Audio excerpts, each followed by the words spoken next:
Assalamualaikum warahmatullahi wabarakatuh. Selamat pagi anak-anakku semuanya. Bagaimana kabarnya hari ini? Semuanya sehat? Alhamdulillah. Ya. Jangan lupa ya, setiap hari kita harus selalu menjaga kesehatan ya, dengan cara mandi 2 kali sehari, kemudian gosok gigi, olahraga ya, kemudian cuci tangan ya dengan sabun tentunya, dan memakai masker ketika kita keluar rumah ya. Selalu jaga kesehatan ya, agar kita terhindar dari berbagai macam penyakit ya. Alhamdulillah, pada kesempatan kali ini kita sudah mulai melaksanakan kegiatan pembelajaran ya. Nah, walaupun pembelajaran lewat jarak jauh, tetapi kita harus tetap semangat ya. Kita harus tetap semangat, optimis ya. Bagaimanapun keadaannya kita bisa belajar. Dimanapun tempatnya kita bisa belajar ya. Mari bersama-sama kita niati dalam hati untuk belajar menuntut ilmu ya. Anak-anakku semuanya yang Ustadz cintai, biasanya sebelum pembelajaran Ustadz akan mengabsen satu persatu. Akan tetapi karena pembelajaran jarak jauh ya, Ustadz harapkan semuanya bisa mengikuti pembelajaran ini dengan baik ya. Baik, sebelumnya marilah kita awali kegiatan pembelajaran kali ini dengan berdoa terlebih dahulu ya, agar senantiasa kita diberi kemudahan, diberi kelancaran, diberi kefahaman, dan diberikan ilmu yang bermanfaat ya. Mari tangannya diangkat semuanya, kita berdoa terlebih dahulu ya. Berdoa mulai. Bismillahirrahmanirrahim. Raditu billahi robba wa bil islami dina wa bi muhammadin nabiyyan wa rasula. Rabbi zidni ilma warzuqni fahma. Amin ya. Anak-anakku semuanya yang Ustadz cintai ya, hari ini kita akan belajar muatan pelajaran bahasa Indonesia ya. Bahasa Indonesia untuk tema 1, yakni selamatkan makhluk hidup. Kemudian subtema 1-nya ya, tumbuhan sahabatku ya. Kompetensi dasar yang akan kita pelajari yakni KD 3.1, menyimpulkan informasi berdasarkan teks laporan hasil pengamatan yang didengar dan dibaca ya. Anak-anakku semuanya, untuk tujuan pembelajaran ya, tujuan pembelajarannya adalah yang pertama, menjelaskan pengertian tentang teks laporan hasil pengamatan. Kemudian yang kedua, menjelaskan tentang ide pokok. Kemudian yang ketiga, menjelaskan tentang langkah-langkah membuat kesimpulan suatu teks ya. Langsung saja, yang pertama kita akan membahas berkaitan dengan pengertian teks laporan hasil pengamatan. Teks laporan hasil pengamatan adalah teks yang berisi informasi berdasarkan pengamatan yang sudah dilakukan ya. Jadi yang dimaksud dengan teks laporan hasil pengamatan itu berupa laporan ya, atau teks yang berisi informasi, tapi informasi tersebut harus sesuai dengan pengamatan yang dilakukan. Jadi mengamati di lapangan ya, mengamati sesuatu, kemudian kita buat teks, informasinya kita tulis, kemudian kita laporkan. Nah, sehingga itu disebut dengan teks laporan hasil pengamatan. Ya, misalnya ya, kita mengamati tentang perkembangan hewan ya. perkembangan tumbuhan kita amati, ya. Atau keadaan alam sekitar, ya. Kita amati, kemudian kita buat teksnya, ya, berdasarkan informasi yang kita dapatkan dari pengamatan itu. Nah, maka teks tersebut disebut teks laporan hasil pengamatan. Ya. Kemudian yang kedua, menemukan ide pokok. Ya. Ide pokok ini terdapat dalam setiap paragraf. Ya. Dulu di kelas 4 maupun di kelas 5 itu sudah belajar tentang paragraf, ya. Paragraf. Jadi dalam satu bacaan itu terdiri dari beberapa paragraf. Nah, dalam paragraf itu terdapat satu ide pokok. Apa sih yang dimaksud dengan ide pokok? Ide pokok adalah inti permasalahan yang dibahas dalam suatu paragraf atau teks. Ide pokok ini dapat kita jumpai pada kalimat utama. Ya, dulu kalimat utama juga sudah pernah belajar, ya, di kelas 5. Ya, kalimat utama itu bisa kita jumpai di awal paragraf, ya, ataupun di akhir paragraf. Ya. Kalau kalimat utama yang di awal paragraf itu disebut apa? Paragraf deduktif, ya.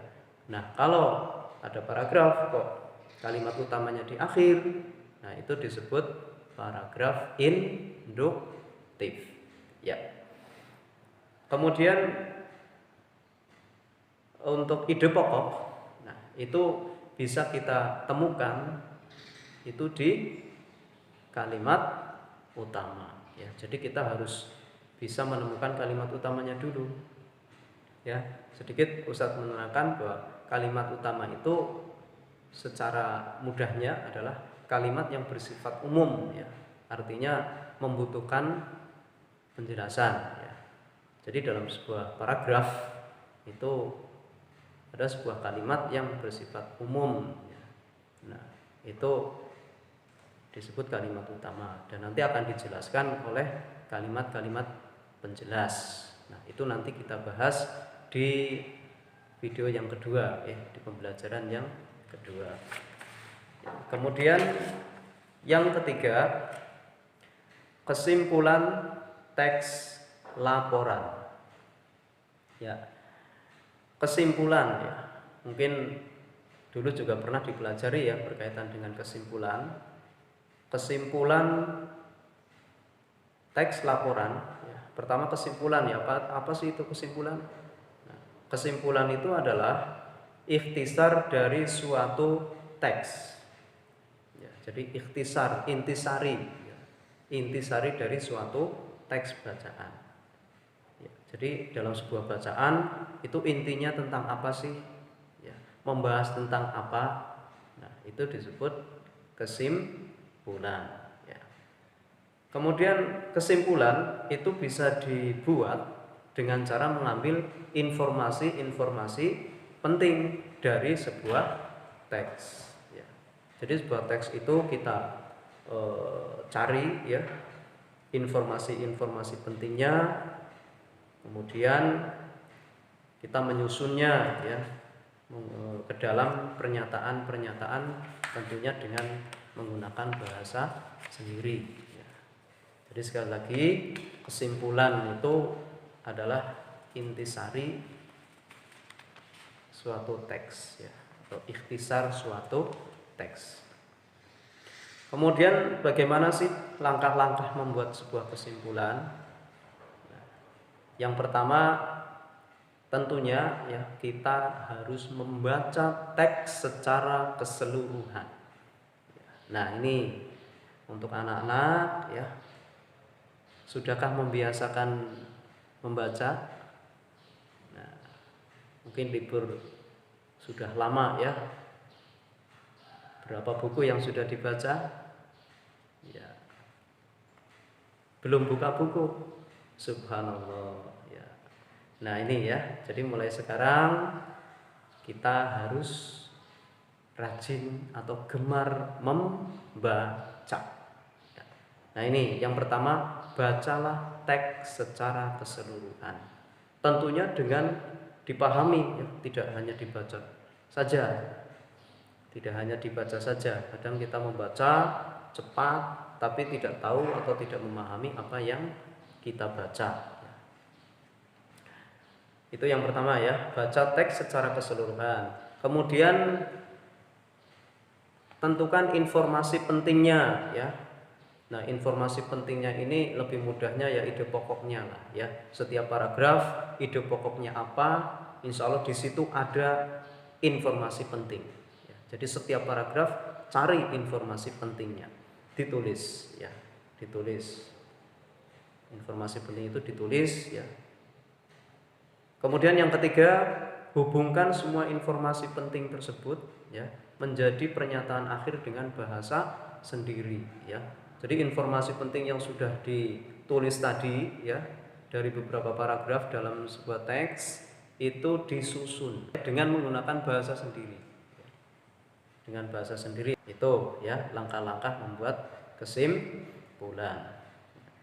Kemudian dalam membuat kesimpulan itu juga harus memperhatikan satu ide pokok ya, tentunya tadi ya tidak terlepas dari ide pokok. Kemudian mencatat kata kunci. Jadi setiap paragraf itu nanti tentukan kata kuncinya apa ya. Kata kunci ya, kata yang penting ya, kata yang penting dan biasanya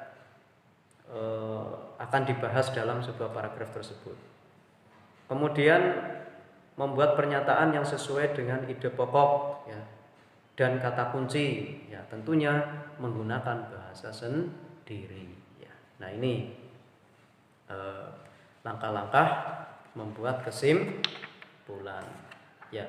Jadi untuk pertemuan kali ini Ustadz hanya membahas berkaitan dengan konsep materi ya, konsep materi di subtema 1, dan untuk lebih jelasnya, lebih detailnya nanti kita bahas di pertemuan yang selanjutnya ya. Jadi tadi menjelaskan berkaitan dengan pengertian teks laporan hasil pengamatan ya. Sudah tahu ya tadi berkaitan dengan teks laporan hasil pengamatan itu apa ya. Kemudian yang kedua, ide pokok ya, tadi sudah dibahas ya. Ide pokok itu inti permasalahan ya yang dibahas dalam suatu teks. Nah, ide pokok itu dijumpai pada kalimat utama ya. Dan kalimat utama itu biasanya terletak di awal atau di akhir paragraf. Kemudian kesimpulan teks ya, kesimpulan itu tadi intisari suatu teks atau bacaan. Kemudian langkah-langkahnya tadi membuat kesimpulan itu membaca teks secara keseluruhan, menentukan informasi penting atau ide pokoknya, kemudian menghubungkan semua informasi menjadi satu pernyataan akhir dengan menggunakan bahasa sendiri ya. Jadi itu materi bahasa Indonesia untuk subtema 1 ya. Untuk tugas ya dari pembahasan tadi silakan anak-anak untuk mencatat ya, mencatat di buku tadi yang sudah Ustadz sampaikan supaya punya catatan ya, punya catatan dan belajar menulis lagi ya, karena sudah lama Ustadz yakin tidak menulis ya. Oke. Dan untuk pertemuan kali ini Ustadz cukupkan sekian ya. Mudah-mudahan apa yang Ustadz sampaikan tadi semuanya bisa dipahami. Dan sebelum kita akhiri, mari kita membaca hamdalah terlebih dahulu ya. Alhamdulillahirabbil alamin ya. Jangan lupa tetap semangat dan jaga kesehatan. Assalamualaikum warahmatullahi wabarakatuh.